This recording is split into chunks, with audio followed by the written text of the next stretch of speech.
All right. Well, thanks for having me today, Danny. I'm Greg Edwards with CryptoStopper, and we have a product that's designed specifically to stop ransomware and stop it in less than a second. Brilliant. Oh, thanks, Greg. Thanks for being here. I'm really looking forward to talking with you today. It's fantastic. So what are we going to talk about? We're here really today to talk about, initially Emotet malware, and I really want to get your view on the approach that organizations are taking today.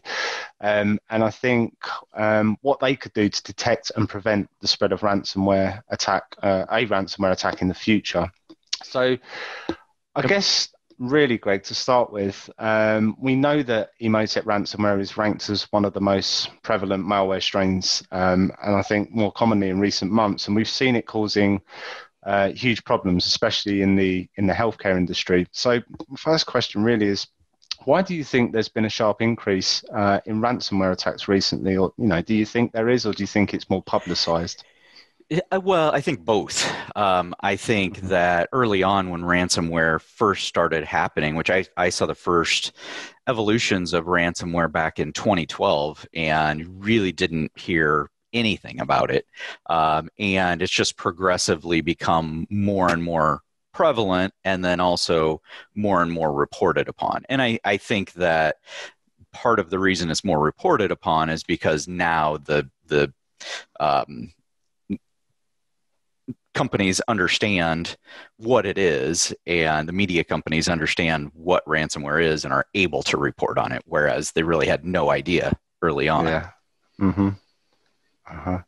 I'd completely agree with that. I think it's a case of knowing what you're talking about, and I think a lot more so. I think the general public are way more aware. Over here in the UK and Europe, especially, I was working with a health professional a couple of days ago, and she started talking to me about GDPR, which are conversations around regulatory compliance with a health professional is crazy. So. Yeah, and I would say that's much more. It probably 3 years ago, most of the IT professionals at least knew what ransomware was, and today, every CEO, almost everyone that I talk to that's not an IT professional, still at least understands what ransomware is. So I've heard reports that there's been a sevenfold increase in ransomware this year alone.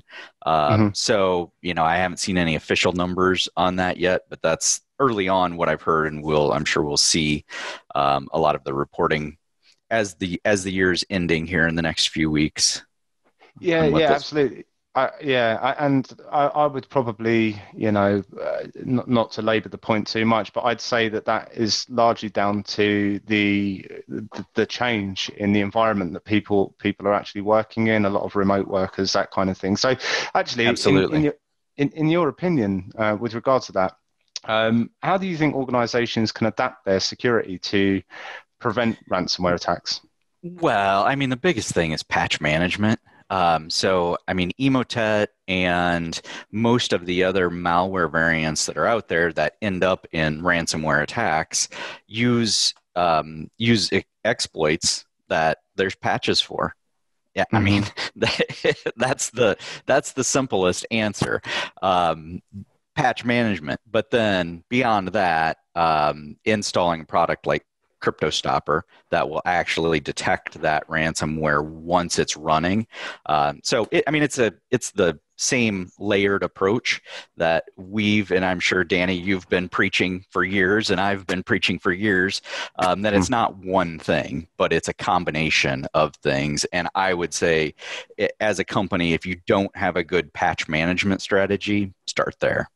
Yeah, really starting with the basics, the fundamentals first of all. Yeah, absolutely.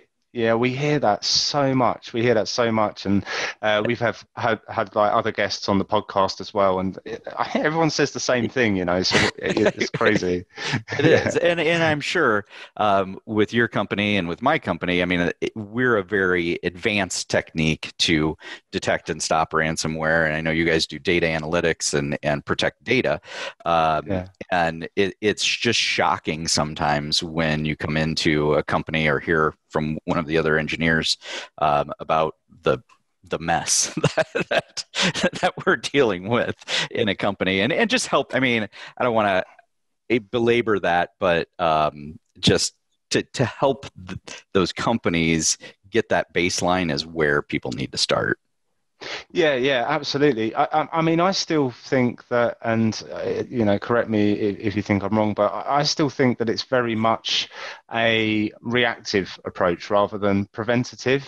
And I think that if organizations, if they continue to struggle to prioritize this risk, they're going to struggle to correctly implement the security controls to be preventative. What do you think about that? Do you agree? Absolutely agree. Yeah, I mean, and I think part of the problem is there are not enough cybersecurity experts out there. I mean, it's still, while it's not a new field, it's a very unknown and very fragmented field. So there's not one way to do cybersecurity, and not that there necessarily ever will be, but there's lots of wrong ways to do it, as I'm sure you've seen. But companies have to take that first step, and we're seeing that now. It really started in the U.S. with Fortune 500 companies, where so Target was a big large retailer here in the U.S. that was hit in 2014. That I feel like that event kind of started the snowball effect of Fortune 500 and large corporations taking cybersecurity seriously. Then the attackers had to move down the chain and hit smaller and smaller companies. And so really what's happening is that the attackers are educating the marketplace, unfortunately, and will continue over the next several years.